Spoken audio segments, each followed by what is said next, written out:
We begin this morning with the countdown to a potential government shutdown. Thousands of federal workers are facing furloughs right ahead of the holidays. And those deemed essential workers, like TSA employees, would have to go without a paycheck. Last night, House lawmakers failed to pass a Trump-backed proposal to fund the government. That measure saw both Republicans and Democrats vote against it. Well, now Congress has until midnight to find a way out of this crisis. Here's what some lawmakers had to say. I hurt for people that this is going to hurt, but I'll tell you what, collapsing our government under our lack of physical restraint and acting like a bunch of spoiled kids is not doing our people any service, and we can do a whole heck of a lot better. There's a very simple way out of this, and it's the only way out of this, which is to go back to the original agreement that was hammered out over many weeks of painstaking bipartisan negotiation. Scott MacFarlane brings us the latest. Scott, good morning. Good morning. With less than 24 hours until this deadline for a partial or full government shutdown, there really doesn't seem to be a path forward or a plan as the day begins here at the U.S. Capitol. There's been a breakdown in negotiations, but also a real breakdown in faith and trust between the two parties, with Democrats accusing Republicans of following, in their words, President Musk or the Musk-Johnson government. A reference, of course, to Elon Musk. And that type of breakdown can metastasize into a government shutdown tonight. Republicans put on the floor last night a bill that Donald Trump supported. It didn't even get a majority vote, much less the two-thirds vote needed to become law.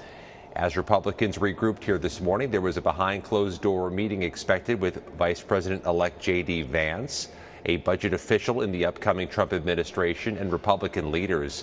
But none of this gets solved until Republicans and Democrats get on the same page, because there is nothing to avert a government shutdown that gets around the need for Republican and Democratic votes. So those lines of communication have to reopen to keep the government from closing. Back to you. All right, Scott, thank you for that. For more on this, let's bring in CBS News political reporter Allison Nollo. Allison, how did the Trump-supported bill differ from the bipartisan original we saw proposed earlier this week? Hi, good morning, Errol. Yes, so one of the noticeable differences right off the top between the bills is that the bipartisan bill had over 1,500 pages of proposed spending, while the latest version, which as we know ultimately failed last night, had over 100 pages. Now, Trump folks have boasted about the streamlined version, saying that those additional 1,400 pages were just wasteful spending. You know, Trump himself said that the bipartisan bill had way too many giveaways for Democrats. Of course, Democrats argued that that additional spending would have been beneficial to the public, like health care to kids, for example, which was something that was cut from in the new bill. But a big difference between the bills is that the bipartisan bill did not include provisions to suspend the debt ceiling. And as we know, Trump has strongly advocated to eliminate the debt ceiling. Errol? And a couple dozen Republicans voted against this latest iteration of the bill. So I'm wondering how concerned Trump and other members of the GOP are about doing something to avoid a shutdown.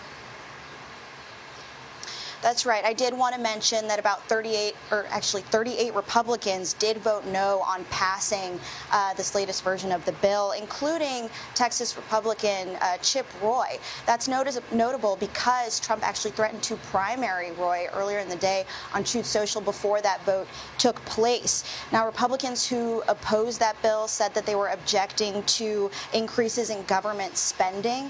And this is interesting because Trump's threats to primary some folks who go against some of his agenda, you know, it could suggest that these threats don't have as much weight as previously thought. Errol? Allison Novelo, thanks for waking up with us and getting us those updates this morning. We appreciate it.